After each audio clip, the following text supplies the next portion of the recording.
Okay, so everyone should have this piece of paper that you got from the bookshelf, and we are going to work on a couple of questions. Okay, let's work on number 1. So, the first thing that you have to do is you have to get that root by itself. So, right here, there is a square root of x plus 5. What I'm going to do is I'm going to minus 5 on both sides. So then I will have just the square root of x equals 12 minus 5 is 7, so we have that. Okay, so now I have to ask myself, how do I get rid of a square root?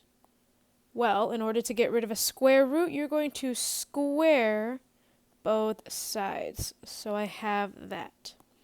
That means that my answer is going to be x equals 7 squared is 49. I only have one answer. I'm going to box it. And I just want to be careful because right here it says, be sure to check for extraneous solutions. That just means that you should just plug your x back into the equation and see if it works. So let's do that. I'm going to check. So I have the square root, and instead of an x, I'm going to put my x, which is a 49. We have that plus 5, and I'm going to see if it actually equals 12. Okay, the square root of 49 is 7. Then I'm going to add 5. Still want to double check, does it equal 12? Okay, 7 plus 5 is 12. 12 does equal 12, so we're good. We checked it off. That is my final answer. Okay, so on number 3, it's the exact same thing. I want to get my root by itself first. So which number do I have to get rid of on the left side? I have to get rid of that 10. So I'm going to subtract the 10 on both sides. So then I am left with the square root of a plus 7 equals 11 minus 10 is 1. And then how do I get rid of a root? We have to square both sides if it's a square root. So then I get a plus 7 equals, okay, 1 squared is just 1. So now how do I get a by itself? Looks like I have to subtract 7 on both sides. So I get that a is 1 minus 7 is negative 6. We have an answer. Now I'm just going to check it. Remember, we have to check for extraneous solutions. So let's just check whatever answer we have. I'm going to plug it back into the original equation. 10 plus the square root, and my a value was negative 6. And then I have that it's plus 7, and I want to see if all of that equals 11. So this turns out to be 10 plus the square root, negative 6 plus 7 is 1. So I have 10 plus 1 equals 11. Yes, 11 does equal 11. I'm going to put a big check right there, which means that a equals negative 6 is my answer. Okay, let's take a look at number 5 because I don't have a root, but I do have this fraction as an exponent. And we learned all of last week that we can actually turn a fraction as an exponent into a root. So let me rewrite this entire thing. This is the same thing as negative 36 is going to be on your left, equals, we still have that negative 9. And since that parentheses has that fraction, well then this parentheses is going to have the root. What number is going on top of the root? It's going to be that 2. And then everything inside is going to be that base, which is c minus 12. Okay, great. So we have our root now. So now remember, I have to get that root by itself. So instead of adding or subtracting anything, this negative 9 is being multiplied by that root. So I'm going to divide both sides by negative 9.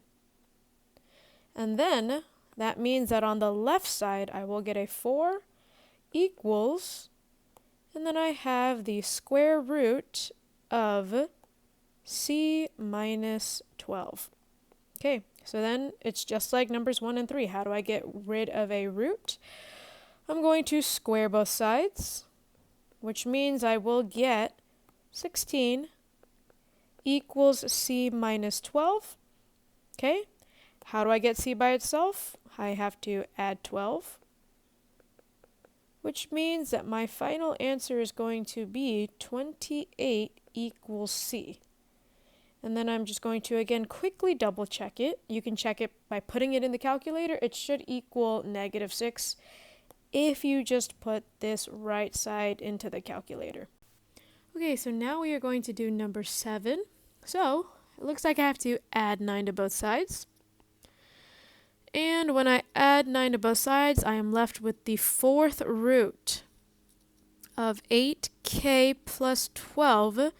That's going to equal -11 plus 9 is -2. And so here's my question. If I have a 4th root on the left side, how do I get rid of a 4th root? I'm going to take it and I'm going to raise it to the 4th power. So on the right side, I have to take that number and raise it to the 4th power. So then that means that everything on the left, the root and the 4 are going to cancel out. I'm just left with 8k plus 12, and that's going to equal -2 to the 4th power. You have to put it exactly in parentheses in the calculator. This will give you +16. If you do not put it in the calculator, you will not get the positive version. Okay, so then we're going to keep on going. Now I just need to get k by itself. Subtract the 12 on both sides. So I get 8k equals 4. And then last step is to get k by itself by dividing. So k is going to be 1/2. And again, once you get this k value, just plug this k value into this left side of the equation and see if you get -11 in the calculator. And if you do, then you've checked for that. All right, let's turn to the back. All right, let's take a look at number 9 now. So on this side, it looks like we have roots on both sides. So the first thing that we're going to do is we're going to square both sides. And whenever we square a square root, that takes away the root completely. So I'm just left with u minus 8 equals 43 minus 2u. So we have to get our letters to one side and our numbers to the other. I'm going to add 2u to both sides. So then I have 3u minus 8 equals 43. Then I'm going to get rid of the number 8 by adding on both sides. And now I have 3u equals 51. So now my very last step is to divide both sides by 3. And so now someone use your calculator. 51 divided by 3, you get that u is 17. And so again, to double check, all you have to do is plug in that u number into the left side and the right side and make sure they both equal the same thing. So let's actually try it. I'm going to check, and I have the square root of 17 minus 8. I'm going to see if that equals the square root of 43 minus 2 times 17. Okay, 17 minus 8 is 9, so we have the square root of 9. And on this right side, I get the square root of 43 minus, that becomes 34. So this becomes the square root of 9 equals, well, 43 minus 34 is 9. They're the same thing. All right, we're good. Okay, let's take a look at number 11 now. So this time, I see that there's a number in front of both of my roots, but I still need to get rid of the root. So here's what I'm going to do first. I'm actually just going to square both sides with the number in front of it. And so what is that going to do? That means everything is squared. So this is going to turn into 4 squared times the square root of 3q plus 15. That is squared. And then the right side is going to turn into 12 squared times the square root of q squared. Okay, so let's simplify. 4 squared is 16. The square root squared, that goes away, and I'm just left with the number on the inside, or the stuff on the inside, equals 12. And instead of the square root of q, that's just going to turn into q. Okay, so then once we're here, let me distribute. So I'm going to take that 16 and multiply it with that 3. 16 times 3 is 48q. And then we're going to do it again. 16 times 15 is 240.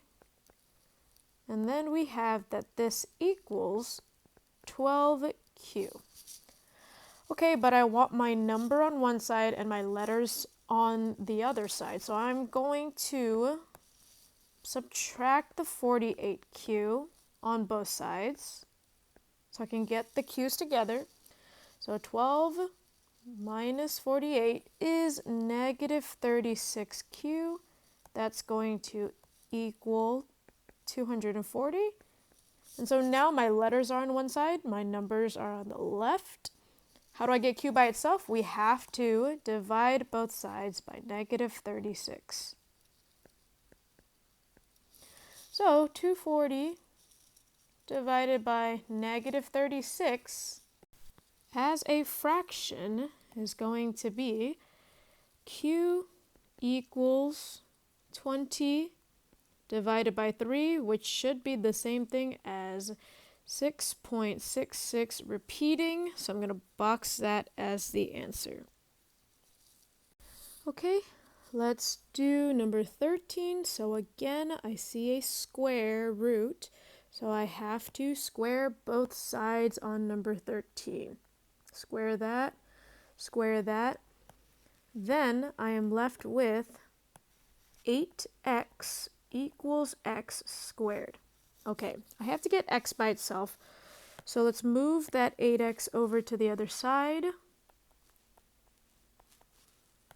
And here's what I will have. I will have 0 equals x squared minus 8x. Okay, we've done this before.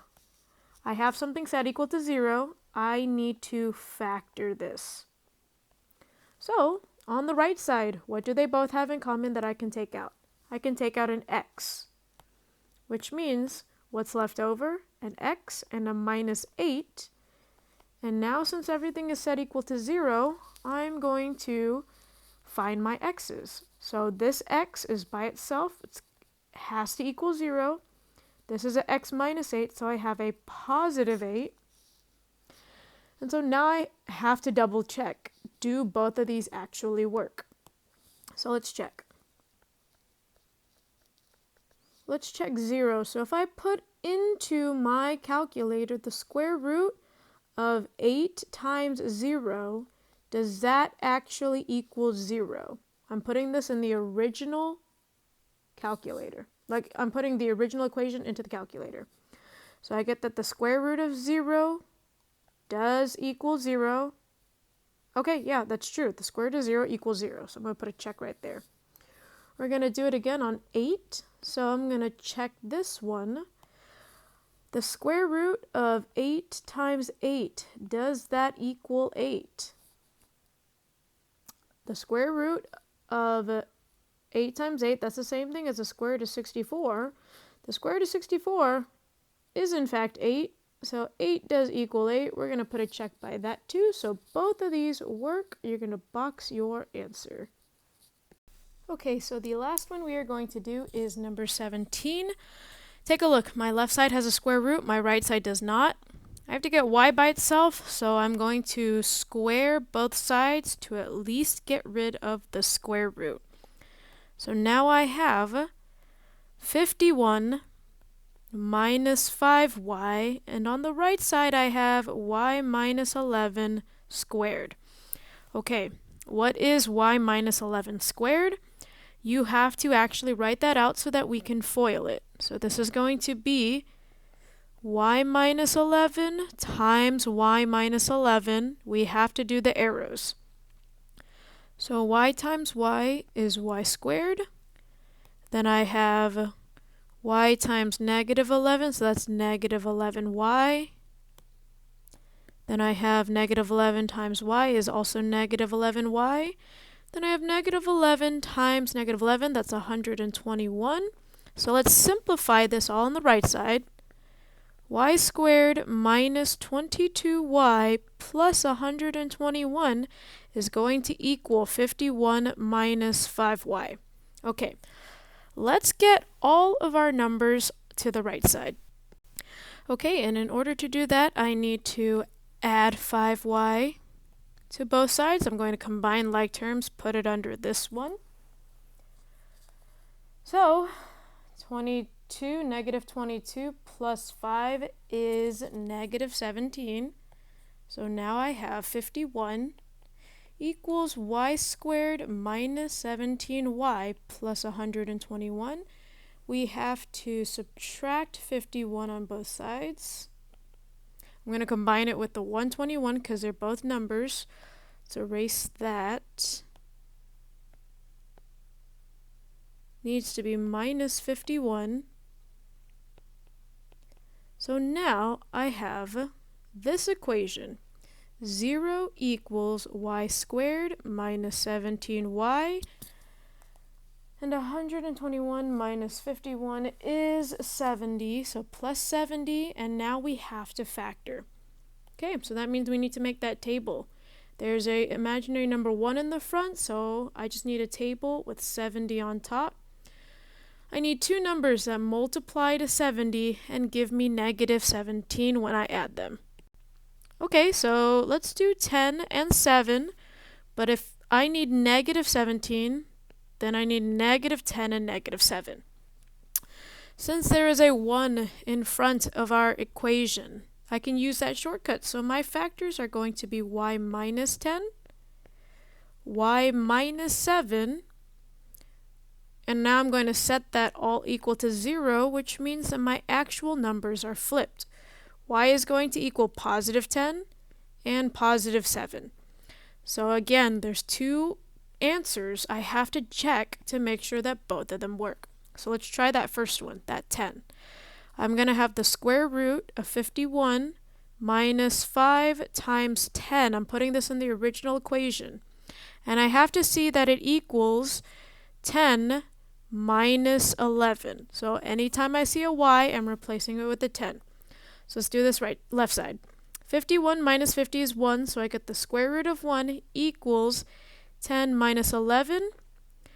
The square root of 1 is 1. 10 minus 11 is negative 1. So does 10 work? No, they are not the same number. Cross that out. Let's try the other one. Let's try 7. So again, we're plugging it into the same equation, the original one. Square root of 51 minus 5 times 7 this time. And I'm going to see if it equals 7 minus 11. Okay, so on the left side, I have 51 minus 5 times 7 is 35. And then on the right side, 7 minus 11 is negative 4. So let's just complete this. 51 minus 35 is 16. Got to take the square root, but the square root of 16 is positive 4. But that does not equal a negative 4.